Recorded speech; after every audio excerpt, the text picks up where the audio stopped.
You're listening to Making Waves.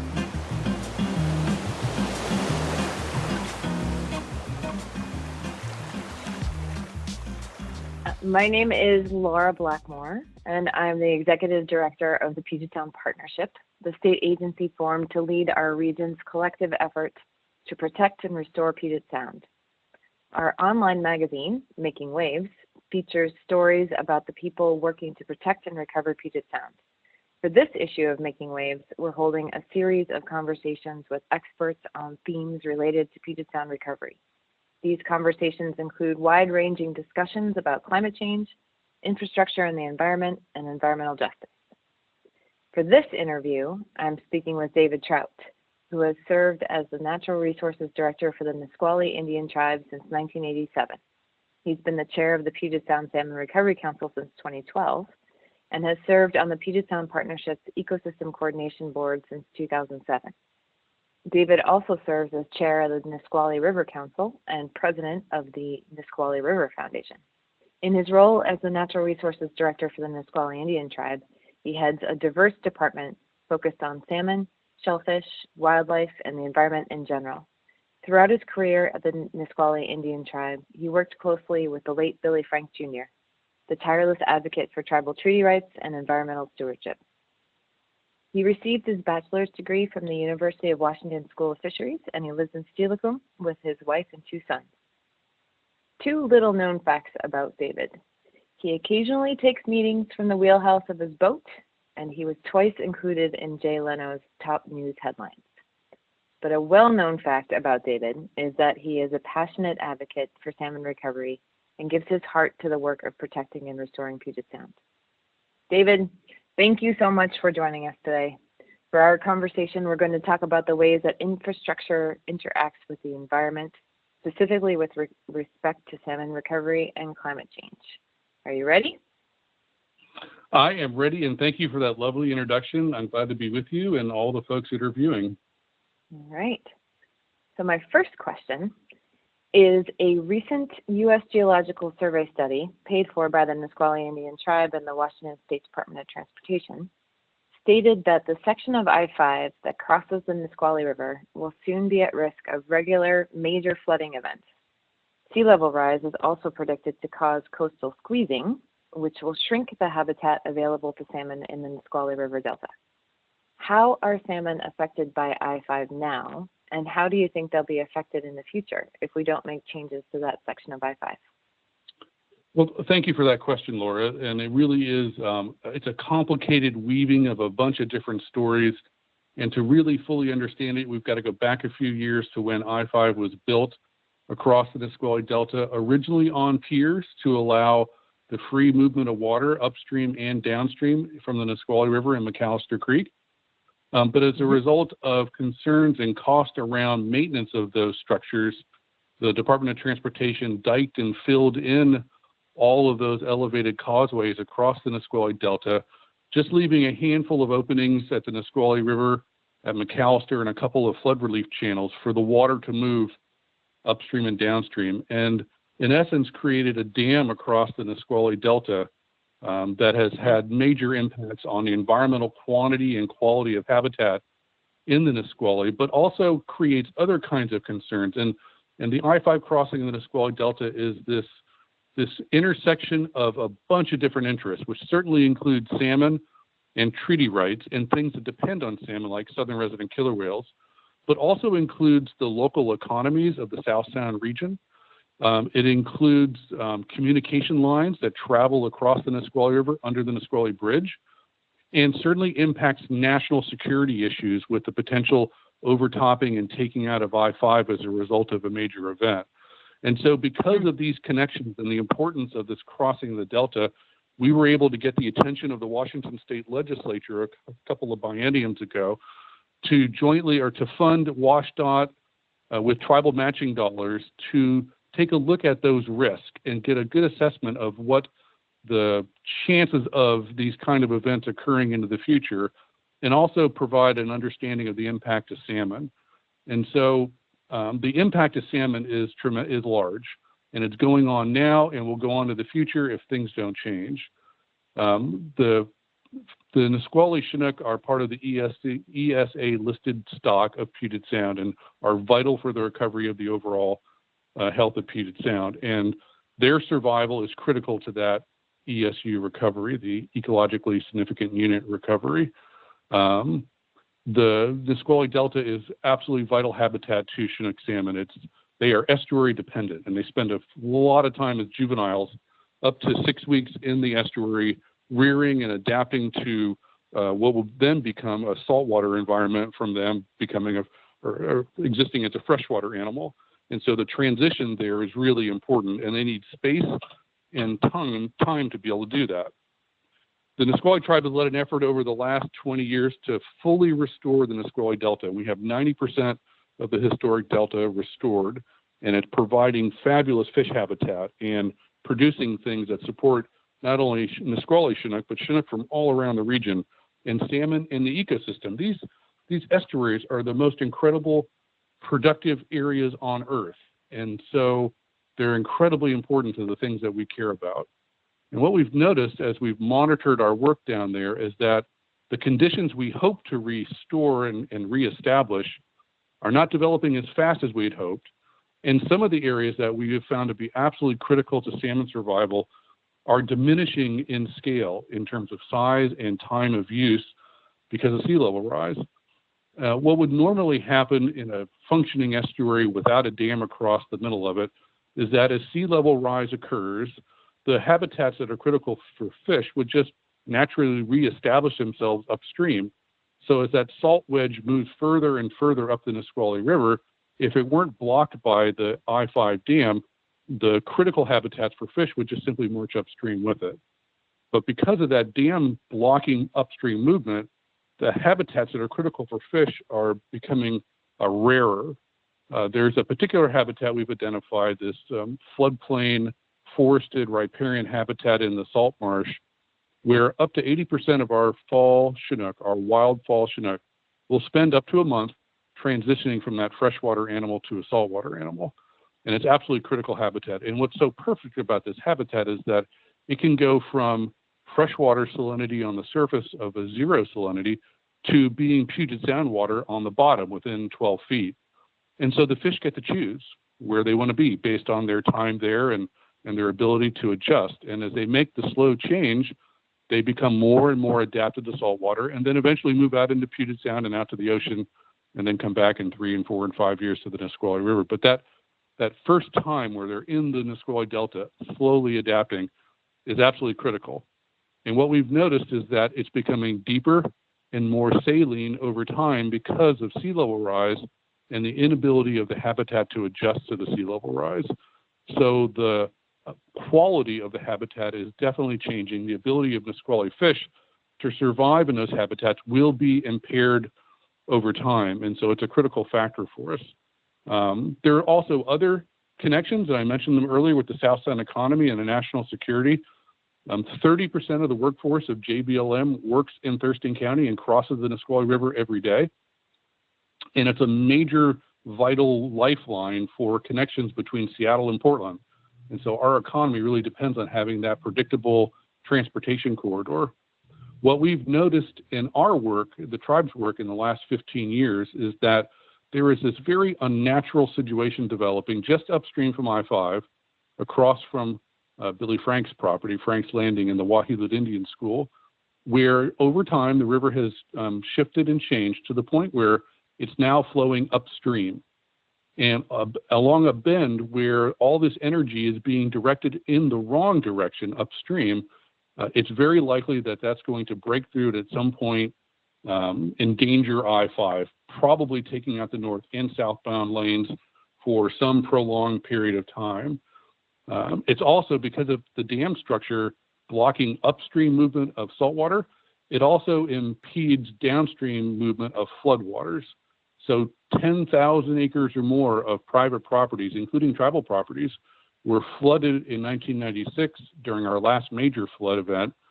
And the result was significant damage to private properties, and the water stayed for 2 weeks because there just isn't proper drainage across that I-5 dam. And so it created significant harm to private property owners, including tribal members. And so all of these factors sort of all came together to the legislature saying, we've got to take a closer look at this and let's really identify what the risks are. And that USGS study that you referred to in the question has identified that within the next 17 years, under the current rate of erosion and movement of the Nisqually River, it's very likely to jump its channel and take out the north and southbound lanes of I-5. What the USGS was not able to determine was if we were to have a major avulsion event, a big time flood, what the impact of that would be on the timing. And their concern is, and it's shared by the tribe in moving forward with the study, is that that flood event, that major avulsion event could happen tomorrow. It could happen next week with these atmospheric rivers that dump into the Puget Sound region with long trains of clouds and storms from my homeland in Hawaii, dumping all that rain in the mountains. It's just a matter of time. It's not if, but when I-5 is going to be damaged by this. So the work that we're doing is to try to get ahead of that and to try to create a better environment for fish that protects treaty rights and southern resident killer whales, but is also respective and responsible to the transportation needs and national security needs in the region. So it's a really unique project. It's very exciting to be involved in it and to have multiple players with different interests all pulling in the same direction. It's just been a great project. That's a lot. How do you think we can, that is a lot. How do you think we can make I-5 more compatible with the river ecosystem, the salmon life cycle, salmon habitat, and public safety? That's a great question. And it just it brings me back to many moments when I had a chance to spend time with Billy Frank, my mentor and the tribal leader who hired me back at Nisqually in 1987. He loved to go to this restaurant in Hawks Prairie called the Hawks Prairie Inn, and they were famous for their corned beef hash, but they were also famous for using paper placemats, and Billy loved paper placemats. On the front side was the menu, but on the back side was just plain white paper, and he loved to draw and loved for us to draw for him. And I remember sitting there with him, having breakfast and taking care of his young son, Willie Frank, the third at the time, and Billy flipped over one of the placemats and said, all right, I want you to describe for me, and this was like in 1993 or 94, well before the listings, well before salmon recovery really got moving with lots of momentum. So I want you to describe for me the top 5 things we need to do in the Nisqually to restore our habitat and to build our salmon runs. And we talked about the Nisqually Delta, and we talked about protecting the main stem Nisqually and restoring some of the habitat in the Michelle and the OHOP. But one of the projects that I put at the end of the list was this notion that we need to fix I-5. We could do all the restoration we want in the Delta, but if we don't fix the crossing of the Nisqually Delta by I-5, it will likely be impacted and will not provide the function that we want. And Billy thought that was such a great kind of project to take on. And immediately he ran to his vision and he said, David, what I want you to draw this. And I am not good at drawing, but I tried my best. I want you to draw the Lions Gate Bridge from British Columbia that would span from Hawks Prairie at JBLM, from JBLM all the way across the valley to Hawks Prairie, a high elevated bridge that would be an engineering marvel and a tourist attraction and just a spectacular thing. And so Billy's vision was, we need to lift it completely off the Nisqually Delta from one bluff to the next. And that is certainly one of the options that we'll be considering as we move forward through the NEPA process in the next couple of years. It's likely to be incredibly expensive. And I remember Billy and I talking about it at the time in 1992 or 93 and thinking it was probably around $10 billion. And I would guess it's probably double that now. So unless we can find $20 billion in our couch cushions, we're probably going to have to find something that is a little more realistic in terms of cost, but still provides the functions to fish. And so ultimately what we're talking about is going back to the original design. Let's go back to an elevated causeway across the Nisqually Delta, put it back on piers, allow for the river to move freely upstream and downstream, and allow the habitat to be restored. And then the long-term vision, working with our partner at the now appropriately named Billy Frank Jr. National Wildlife Refuge, Glennis Nakai, who's the manager there, and she's just fabulous. We have a great partnership. Working with her to say, well, within the next 20 years, what we want is to relocate all of the structures from the wildlife refuge upstream into the McAllister Valley and allow all that habitat down there to be completely restored, and then create a distributary channel through the Nisqually Valley that would deliver sediment and fish into different spots within the estuary and really create a fully functioning estuary in the Nisqually Delta that would be the prize of salmon recovery, but also the real centerpiece for our ability to educate the public and connect the public to the kind of work that we're doing. So that's sort of the long-term vision. Fix I-5, relocate the refuge, and recreate natural conditions down there to support fish, but also with the ability to have transportation go through, maybe expand the lanes of I-5, maybe put in a light rail for Sounder eventually to come down into Thurston County, and do it all at once. Let's just get it all done while we're doing it. And I just think it's a great project. I like it. So have you drawn this one?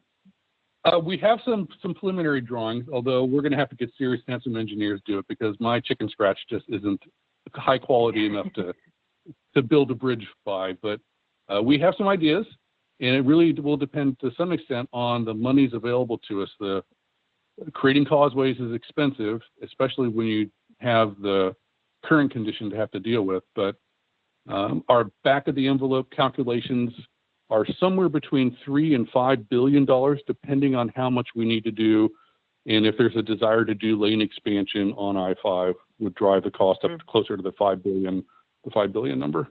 Well, speaking of that, thinking big about I-5, in what ways do you think our use of infrastructure needs to change throughout the Puget Sound region to contribute to salmon recovery and account for the risks posed by climate change? Well, I think that there's a large role that our infrastructure can play in supporting habitat functions. And as this region continues to grow, if we have another 2 million people moving into Puget Sound, we're undoubtedly going to have to be building new roads and repairing existing roads. And so we need to be building these in a way that are much more fish friendly and have as part of the outcome from the construction of these infrastructure pieces, improvements in the environmental quality and quantity of the area. So we're working with WashDOT to use this I-5 crossing as a model for how you can deal with things like transportation and national security and salmon recovery treaty rights with a transportation project that just doesn't mitigate for its footprint, but at the end of the day creates a condition that was much better than when it started. And that's where I think we need to be going as a region. Let's have as our goal, as we learned in national parks and with our kids, to leave it better than you found it. Let's have that be our goal for all major capital projects in Puget Sound region. Leave the area they're in better than when they found it. And so with new construction and replacement of capital infrastructure, I think that makes a lot of sense. We've got to be forward thinking and forward leaning about climate change and making sure that what we build today makes sense in 20 and 50 and 100 years. And that's why it's going to be important to elevate roadways across a lot of these wetlands and streams. We also need to be thinking about the inputs that are coming off of the roads from our vehicles and our lives and how those things are impacting salmon. And so being creative and providing for new kinds of treatment opportunities for stormwater to deal with things like the tire dust, which has just been elevated to a major concern through the science of the University of Washington and WSU to indicate that it is killing coho. And it doesn't take much of it or a very long exposure to it to kill these fish. And it's coming off our roads every time it rains. And so we need to be retrofitting all of our roadways to make sure we can treat these toxic issues. And then finally, I would say, as we're investing a tremendous amount of money in infrastructure, and I mentioned, for example, the Nisqually project, maybe $5 billion, maybe by the time we get to construction, maybe $6 or $7 billion. That's a lot of money. And so one of the ideas that we're pursuing at Nisqually is that all of these major public investments of taxpayers' dollars should include as a newly defined mitigation requirement an improved environmental baseline. And I think the one way to accomplish that would be to say, for every major capital project, we're going to set aside 3% of the budget of that project for this newly defined mitigation. And a lot of that work should occur and will occur on or near the location of the project itself. But if we're able to generate enough money, we could really reach out and to affect habitats that may be somewhat distant from the project, but would have significant benefits to those populations that are impacted by the project. So, for example, with the Seattle tunnel that went through, if I remember correctly, it was about $5 billion. That seems to be a popular number for big road projects. If you were to take 3% of that and apply it to this improved conditions kind of mitigation standard, that'd be $150 million to be able to work with. That's the kind of money we have never seen in the salmon recovery world in a single year to do the kind of work that needs to get done. And if we're going to be successful in the face of a growing population and a booming economy that are all putting stresses on our natural environment and stresses on the salmon that we love so much, we're going to have to invest in it in a significant way to protect it, or we're going to lose it. And we can see the pathway in front of us. We see we're at the fork in the road, and the choice is ours, and it's time to choose. And by not choosing, by not doing anything, by maintaining the status quo, that is a choice. And so we're advocating that we make an aggressive choice. Let's truly pay for the cost of being here and living here and growing here by protecting the things that we love so much. And so some connection to our public investment in these capital projects, whether it be roadways or stormwater facilities or new drinking water facilities or wastewater treatment facilities, those are all big taxpayer investments. Let's tap those to redefine mitigation to provide a better place at the end of the day than it was at the beginning of the day. And so those are the kind of things we're pursuing here at Nisqually that I think have a bigger regional impact if we're successful. Pretty amazing. I am wondering, given the scope of your vision, the big transformative nature of those ideas, what gives you hope as you think about the work that is in front of us over the next 10 to 20 years, that we will actually make those choices, the not the status quo choice, but the transformative choice? Yeah, that's a great question. And I guess there are some things out there that definitely give me hope. And one of the things that gives me hope are the salmon themselves. They are just absolutely incredible animals that can hatch in the river, migrate downstream into Puget Sound, out into the ocean, spend 3, 4, 5, maybe 6 years out there, migrate all the way back, find the exact place where they were born 3, 4, 5, 6 years ago, and do it all over again. And they do it by using the stars and by using their nose and by internal compasses. They're incredible animals. And what we've learned, if we just give them a chance, they'll survive. In spite of ourselves, they'll survive. So it won't take much for us to make a difference and have salmon survive with us. We just have to be willing to make that difference. And so the fish themselves give me hope. And then, recently we're watching the news and we're seeing all these great, amazing shots come back from Mars. And the ability for us to get to Mars multiple times successfully, and not just us, but other countries and private companies and just people, to be able to go that far and do science and come back is remarkable achievement. If we can do that, there is no reason why we can't figure out how to live in Puget Sound and have salmon with us. And I know the people in this region care a lot about Puget Sound and care a lot about salmon. And I know that they want to do the right thing. And if given the opportunity, we'll do the right thing.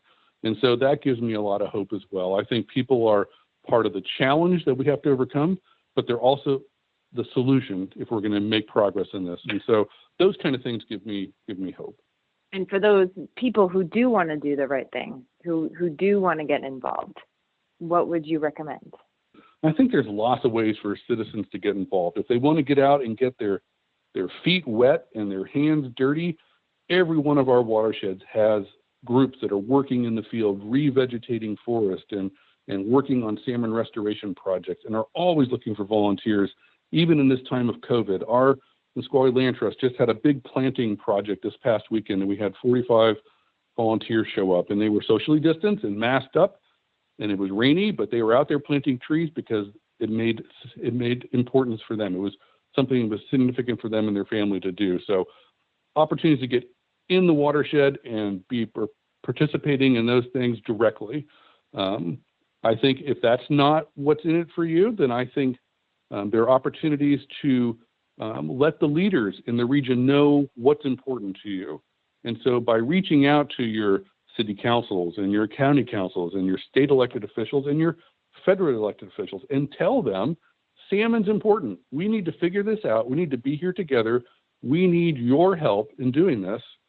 Could be a major role in us all being successful. So whether it's getting your hand wet or typing emails on your computer to your local elected officials, there are lots of ways for folks to get involved and make a difference. And that's what's really important is making that difference.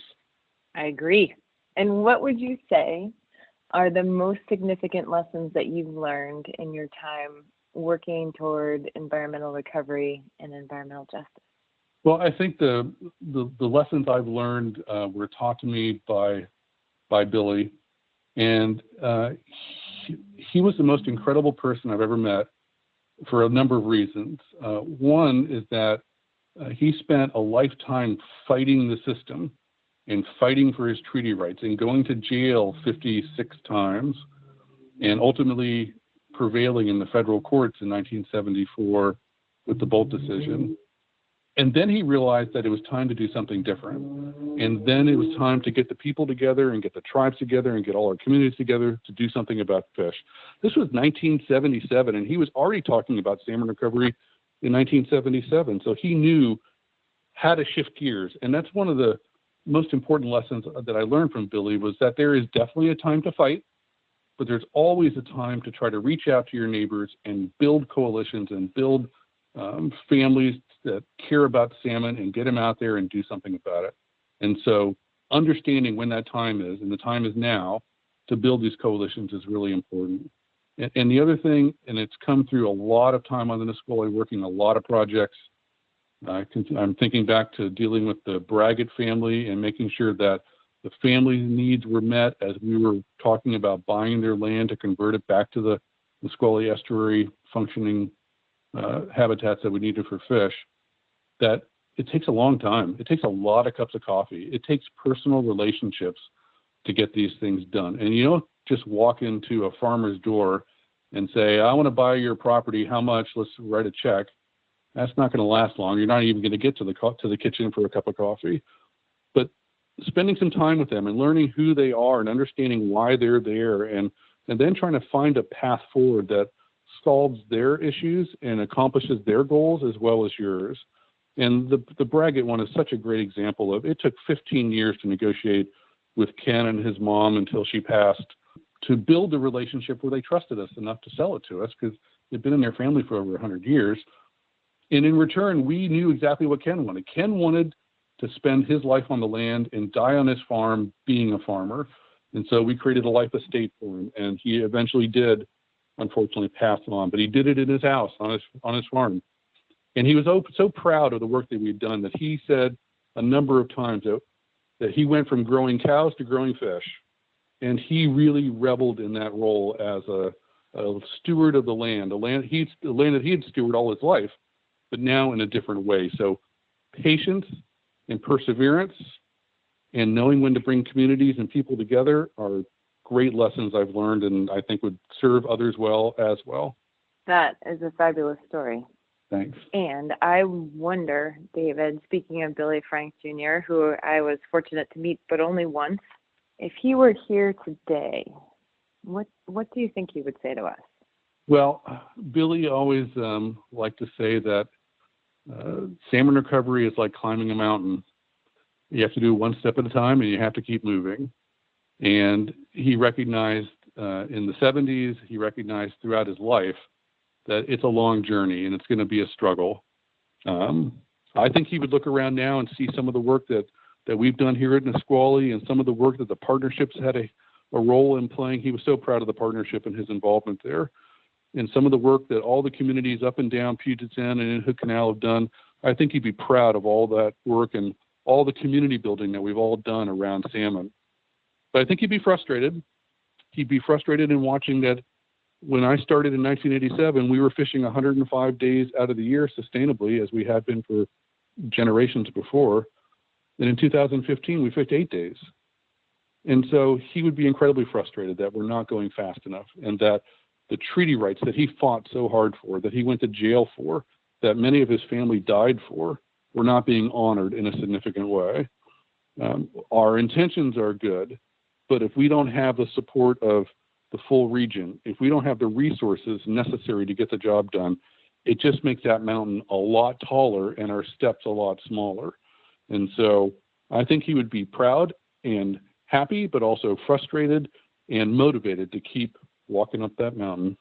I think he'd be proud of you, David, for continuing to tell the truth, tell your story. I take that to heart, the importance of telling the truth.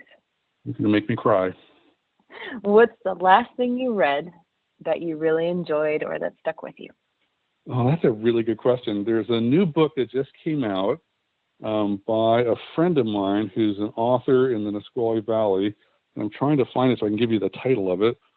But it's all about the development of the Nisqually Valley and all the families involved, including the Braggett family. And it really is around Ken Braggett and his mom. It's called For the Good of the Order. Tim Ransom is the author, a good friend of mine. And it's fabulous. He does a great job of telling the history of the Nisqually Valley that I didn't know. And I've learned so much reading it and have reconnected with some of the players that passed that I knew, and including Kenny. And just the reading of his book has brought back Kenny's voice into my ear. And Kenny had a very distinctive voice, and also the sound of his shotgun, which he liked to shoot a lot when you were nearby at his house. And so that's the book that I just recently completed, and I highly recommend to anyone else. And it's impactful for those of us who work and love the Nisqually, which should be everybody. That's right. Isn't it the center of the universe, David? It is indeed the center of the known universe, yes. I got Steve Theringer in a committee meeting about 2 weeks ago to admit that the Nisqually is the center of the known universe. Whoa, we won't tell his constituents. Yeah. Well, David, I appreciate this so much. I appreciate you taking the time to join us today and share your story with us, your insights, and the great work that you do. And I look forward to supporting your work to fix I-5, get it off the Nisqually Delta, prevent a massive flood, and save some fish. So thank you so much. Thank you very much, Laura, and thank you for your work and your agency's work and building partnerships, because it really is about partnerships if we're going to get things done. And I'm so proud to be working with you and all of your staff and the great work you guys do together. So thank you. Thank you for listening. If you're interested in more content like this, visit www.makingwaves.psb.wa.gov.